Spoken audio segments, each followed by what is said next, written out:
মশার কথা মহান আল্লাহ রাব্বুল আলামিন কেন কোরআনে উদাহরণ হিসেবে উল্লেখ করেছেন, তার কিছু কারণ বুঝতে আধুনিক বিজ্ঞান আমাদেরকে সাহায্য করেছেন। তথ্যগুলো সত্যি সচেতন যে কাউকে ভাবনায় ফেলে দেবে।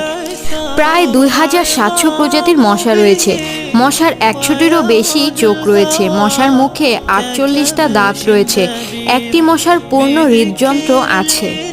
মশার নাকে 6টি পৃথক ছুরি থাকে, আর প্রত্যেকটি ছুরির পৃথক ব্যবহার তারা করে থাকে। মশার শরীরে ডিজিটাল এক্স-রে মেশিনও আছে, যেটা রাতের আঁধারে মানুষের চামড়াকে শনাক্ত করায় কাজে লাগায়। প্রত্যেকটি মশার নিজস্বভাবে অ্যানেস্থেসিয়া দেওয়ার এক ধরনের ভ্যাকসিন আছে, যা মানুষের শরীরে তাদের ফুল ফোটানোর মাধ্যমে রক্ত নেওয়ার সময় ব্যবহার করে। সেই জায়গাটাকে অবশ করে নেয়, যাতে রক্ত নিলেও মানুষ কোনো ব্যথা না পায়। এছাড়াও আমরা জানি, পৃথিবীর অহংকারী ক্ষমতাধর নমরুদ হেরে গিয়েছিল মশার ক্ষমতা।